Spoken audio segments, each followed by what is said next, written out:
Okay, now that we've looked at all our different grip options and we've seen the opposite side grips that we're going to be working on from our headquarters, we're ready to start looking at our techniques, okay? And all of these techniques are going to be virtually the same ones that are, a part of our pressure passing system, but with the modified variations with the different grips, okay? So let's get started. First one we're going to look at is the side smash, okay? One of my favorites.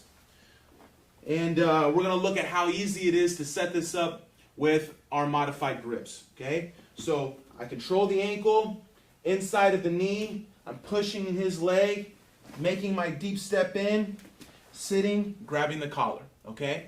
With how much that I get to push this knee down, you see how high this other side leg here comes up in front of me, all right? Which is one reason why I really like the push on this leg. It really opens up this leg here for me to start working into the side smash position, okay?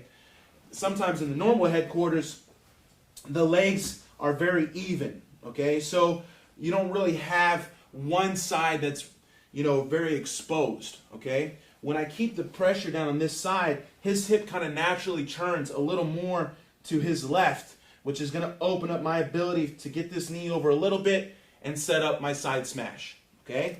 So I push that knee down, I'm sitting, I have my grip on the collar.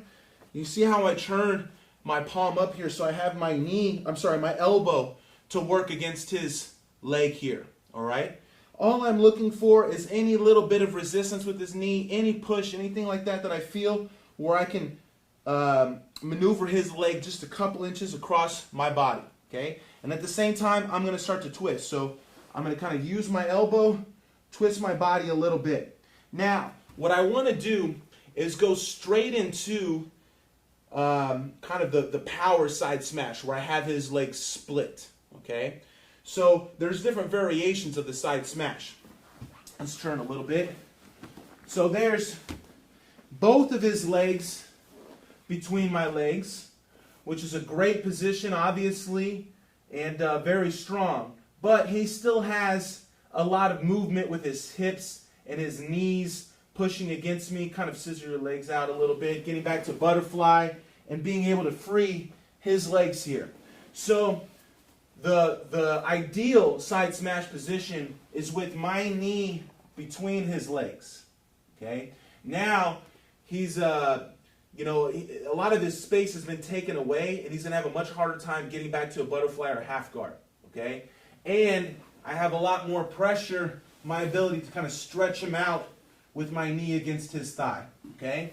So whenever I do this entry into the side smash, I'm going to look to go directly into that splitting of the legs position and completely bypass the more basic side smash with both of his legs in between my legs.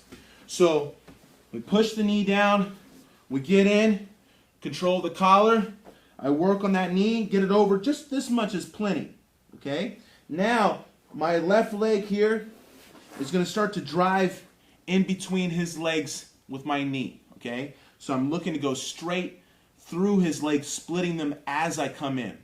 Right about here, you're going to get met with some resistance with the knee, maybe his arm as well, kind of framing, blocking me, and that's when I like to change the grip off the pants to the double collar, okay? So now I can pull and drive my knee through that space completely between his legs, okay? From here, continue to pull any more that I feel with his knee trying to stay out. I'll continue to use my elbow to smash it down until I can drop my chest and my upper body down on top of his leg, okay? Now from here, I can take control of his head, let go, bring my other arm around the body, and start to apply my pressure, okay? Let's look at this from the reverse. You guys can see my leg work here. So, ankle, leg, push that leg down as we make our step in. You see how this heel is already at his butt, so when I sit, it's already out of my way, okay? Now from here, I direct the leg over just a little bit. Watch my knee come through that space. Okay, so I'm going right in between the legs. Now I look to switch to the double collar so I can really pull and force my way in. You see how I just drop my knee down directly in between his legs. Okay? So I already have it split. Now I'm ready to start to come down, control his hip and his lower back, and take control of his head. Okay? Now let's review our positioning here a little bit, talk about how to apply the maximum amount of pressure. Okay? So first thing, remember that the side smash is a diagonal position, okay, where my weight is going down on the knee and the shoulder in opposite directions. So he's getting his leg smashed down going this way and his shoulder smashed down the other way. All right, that's what makes it super uncomfortable. So when I'm here, if I'm not in front of this shoulder, if I'm a little more on top of this shoulder, I want to come back a little bit with my chest so I can start to roll that down, okay, and flatten his upper body. Now, my knee between his legs needs to stay on the floor. I don't want to lift that up and allow his other leg to come in and be able to start to escape, okay? So my left knee is going to stay on the floor. If I want to sprawl a little bit of my weight, I'll sink my right side down. I can't let my knee go too far down, and I'll show this on the other side as well. But I want to keep that knee high and driving against his thigh. You see how that moved his leg open, okay? Right there, in that movement, the pressure really just, exponentially gets worse for the person on bottom, because now he can't be as balled up, okay? Now I'm really stretching out his back, his hips, and then I'm also flattening his shoulder at the same time. This is where it becomes extremely uncomfortable. If I want to kind of drop a little more weight, I can kind of sprawl the right side of my hip down, but never my left side, because now I lose control of his legs and his legs can come out. So I want to keep my left knee high and tight, okay? The other thing is just to make sure that you're staying flat, okay? I don't want to twist here. A lot of times this feels like it's the right thing to do, but it takes a lot of weight off of his knee, where his knee could go towards the ceiling and maybe knock me off a little bit. So I don't want to twist, and I don't want to pick my knees up at all. I don't want to go on my toes, okay? I need my knee down with my left leg. If I want to sprawl my right leg side down a little bit, I can. But I'm not going to take my weight off of him by picking myself up with my toes, okay? And here, the mindset is just to be really relaxed and just kind of let it all go and drop using gravity, okay? Let's look at the other side of this. So one more time, the side smash, my positioning, okay? Remember, roll the shoulder, walk with your knee. You see how I kind of use my toe, take a step, drive my knee, take a step, drive my knee. And from here, I can sink my right side down, but this knee needs to stay high. I can't pick that up. Now he can switch his legs, catch me in a half guard, something like that.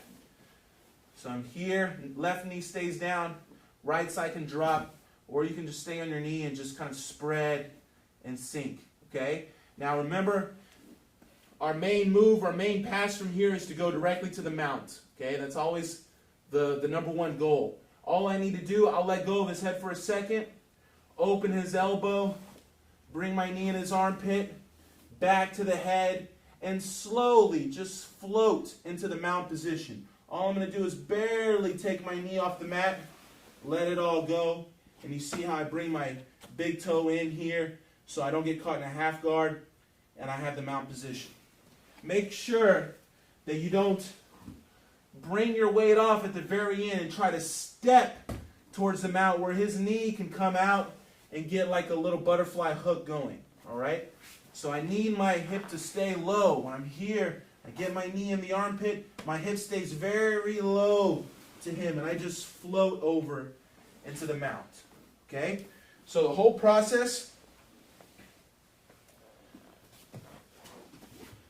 again, control, ankle, knee, deep step in, pushing that leg down, sit on the ankle. Here's our position, okay? Work that knee over.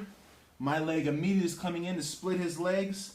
I switch to the double collar so I can really pull and drive in. You see, I just drop my knee in between his legs, take a little step for base on the other side.